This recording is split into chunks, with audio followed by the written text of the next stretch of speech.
Olá, a paz do Senhor, bem-vindos a mais um subsídio da Escola Bíblica Dominical, promovido pela Comissão de Educação e Cultura da nossa Convenção Estadual, a CEADEMA.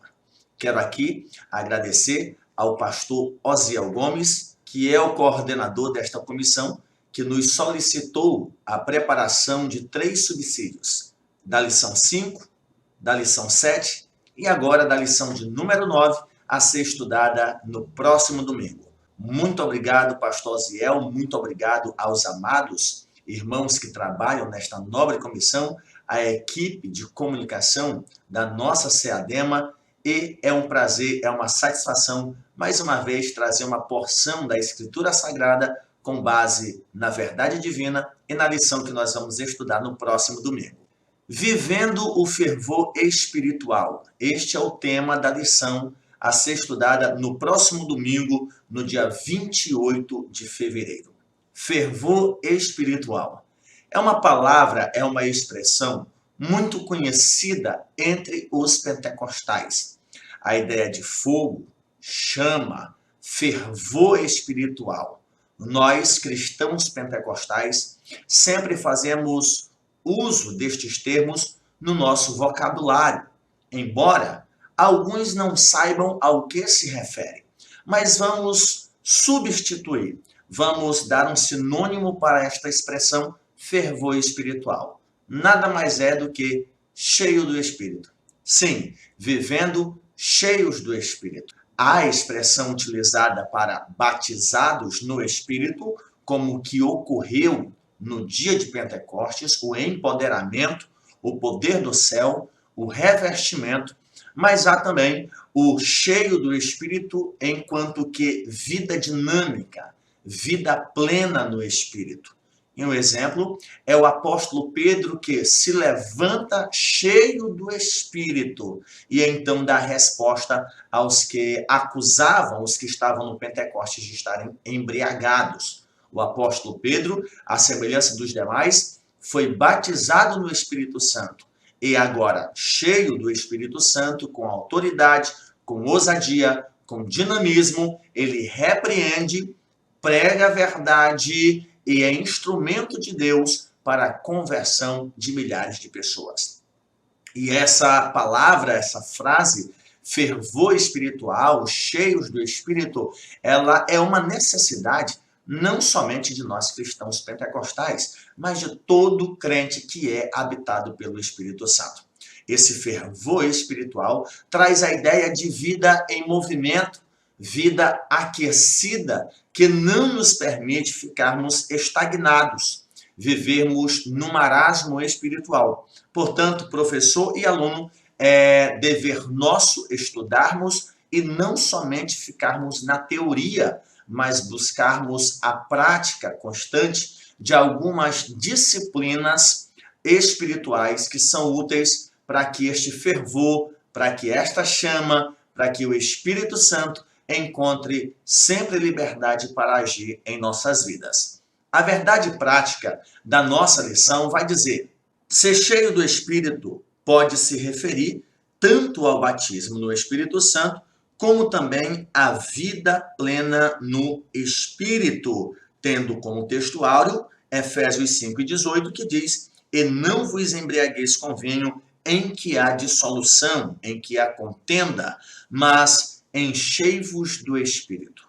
Orientações pastorais do apóstolo Paulo para a igreja em Éfeso, uma igreja cujos membros eram oriundos de uma cultura pagã e procuravam satisfação, procuravam gozo, alegria, felicidade em tantos outros meios, dentre eles o beber vinho.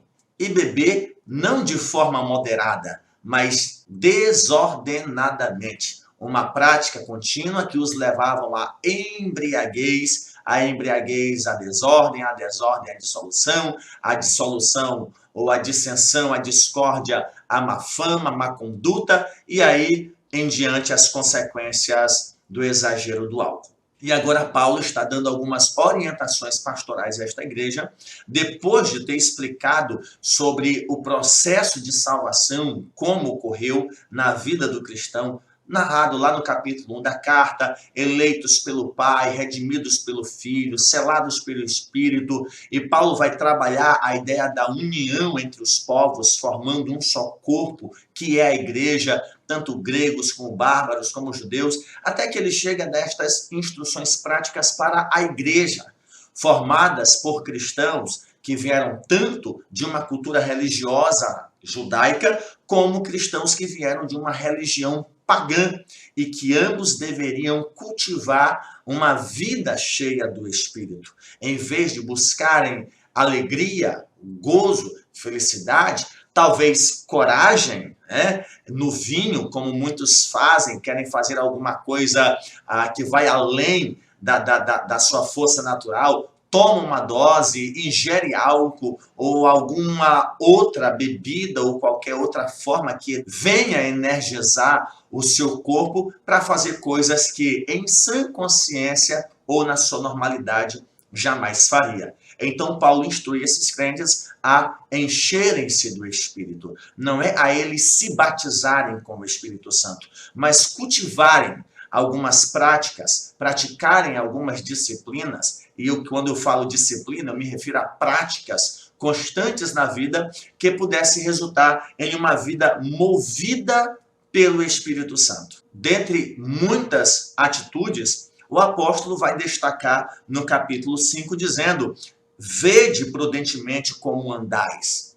Andem com prudência, com decência, não como nécios, mas como sábios, mantendo o bom testemunho, a boa conduta. É claro que há pessoas que nem cristãs são e têm uma boa conduta, têm um bom testemunho, o que não garante para esta pessoa a salvação ou um lugar no céu. Se é possível um incrédulo, na sua impiedade, ter um bom testemunho perante a sociedade, o que dirá os cristãos, salvos, cheios, habitados pelo Espírito Santo? Lá em Atos 2, no capítulo 2, versículo 47, vai dizer que um dos aspectos da igreja pentecostal era que ela caía na graça dos de fora. Ela alcançou a simpatia da sociedade onde ela estava inserida. Então, Paulo traz este mesmo princípio para a igreja em Éfeso. Vede prudentemente como andais, não como nécios, mas como sábios. Ele vai dizer ainda, remindo o tempo. Aproveitem melhor o tempo.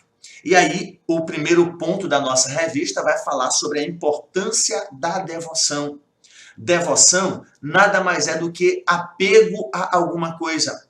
É comum nós nos referirmos a pessoas de outras religiões e dizermos: fulano de tal é devoto, tem uma devoção por Beltrano, tem devoção por isso. Nós cristãos também devemos ser devotos, devemos ter uma vida de devoção à palavra, à oração, à prática do jejum, ao congregar para fortalecer o relacionamento fraternal. É necessário, é útil para o nosso crescimento.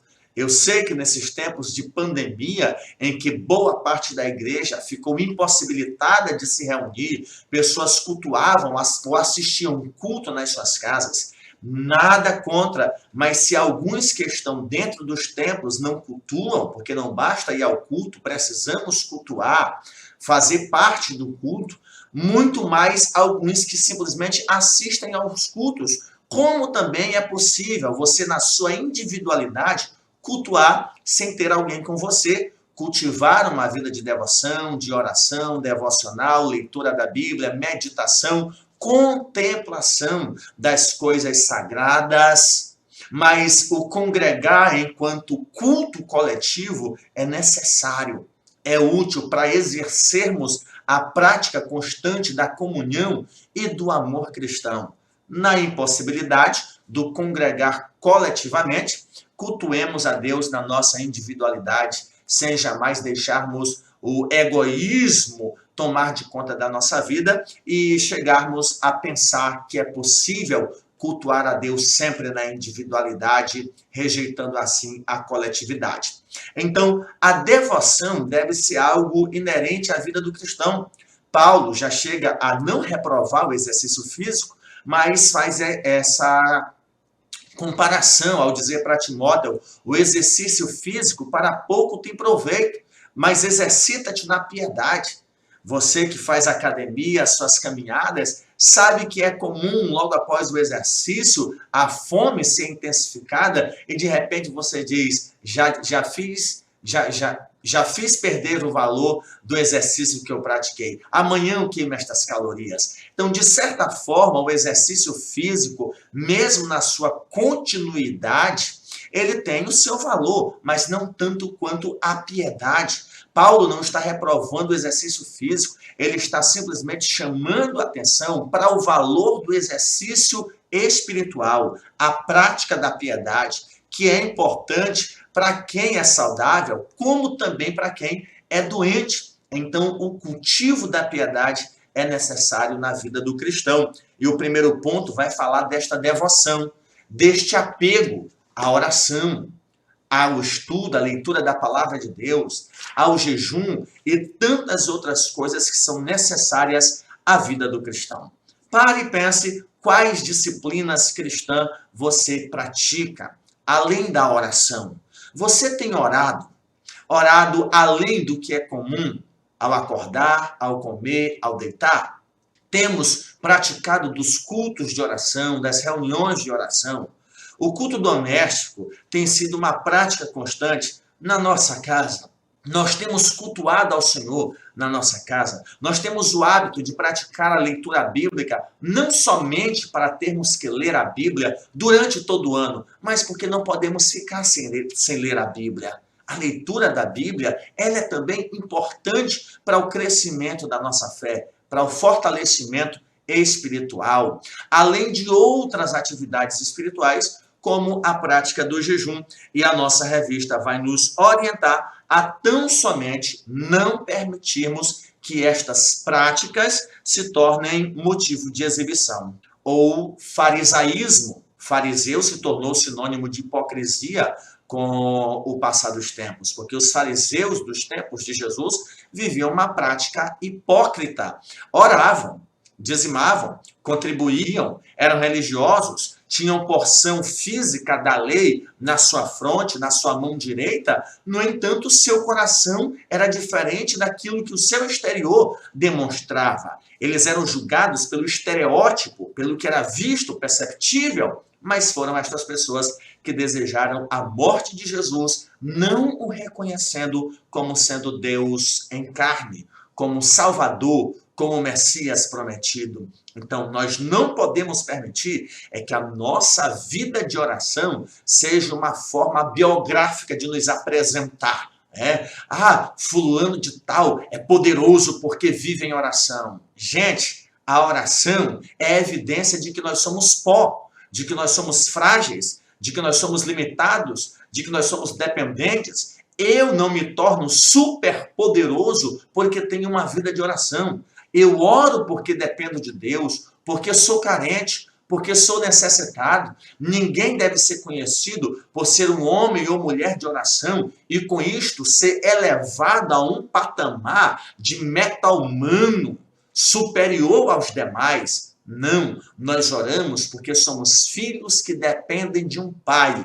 E a oração é este contato, é esta comunhão, é esta forma de buscar apoio, refúgio em nosso Deus. Da mesma forma, a leitura, o estudo da palavra não deve ser para nós exibicionismo. Nesta época de redes sociais ou na era digital, é comum as pessoas postarem fotos dos seus cadernos, das suas anotações, dos versículos bíblicos, postarem lá um texto sagrado, compartilhar nas suas redes sociais. Amém? Glória a Deus. Mas que valor isto tem no nosso coração? Que efeito estes textos, estas anotações, estas meditações tem causado em nossa vida? Que mudança, que melhoria tem gerado em nossa natureza? Devemos ser devotos, não fanáticos. Devemos ter uma vida de devoção, não de fanatismo religioso, não de hipocrisia, de farisaísmo, mas de uma contínua vida de dependência a Deus, que é evidenciada através da prática constante de oração, da leitura contínua da Escritura Sagrada e de outras disciplinas, como o congregar, como o cultuar a Deus de forma coletiva ou individual e tantas outras práticas que são necessárias para o fortalecimento da nossa fé. Oração, palavra, resulta em uma vida fervorosa, movida e direcionada pelo Espírito Santo de Deus. Outro aspecto importante nesta vida de devoção é sobre o remir o tempo. Seja honesto com você mesmo. Vamos falar aos usuários do Instagram. Se você coloca lá a notificação do tempo que você fica nesta rede social. Será se você fica menos de 1 hora, 2 horas, 3 horas?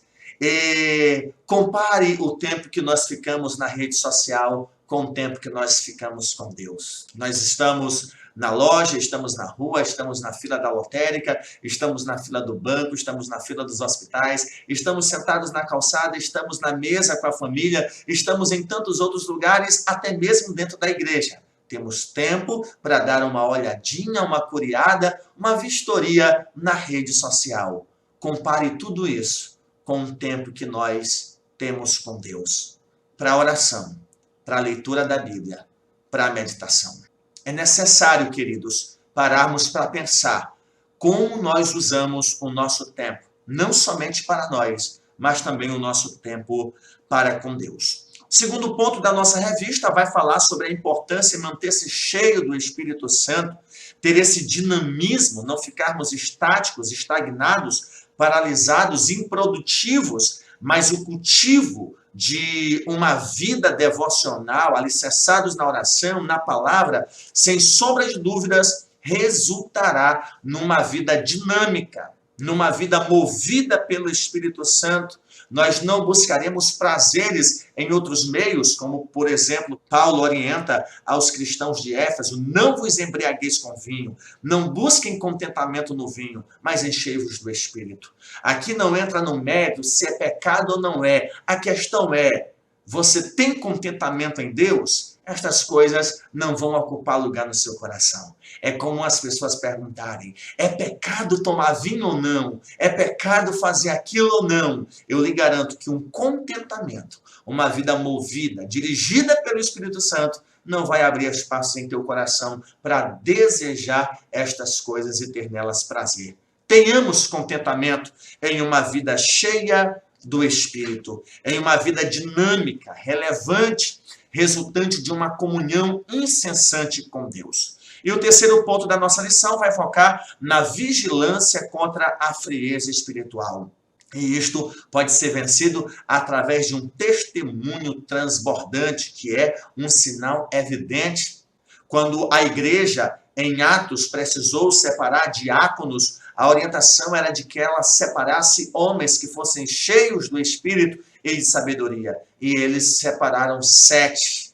Dentre eles estavam Estevão. A igreja percebeu, conheceu, como diz o Martin Lloyd Jones no seu livro, no seu sermão, o batismo e os dons do Espírito, que a vida cheia do Espírito, do cristão batizado, revestido, empoderado pelo Espírito, ele é evidenciado. Não tem como se esconder, não tem como ficar no anonimato. É perceptível. E a igreja soube separar esses 7 diáconos por perceber na vida deles uma vida cheia do Espírito. E aproveitarmos a vida para sermos gratos a Deus, claro, resultante de uma vida de contentamento e sujeição ao senhorio de Cristo.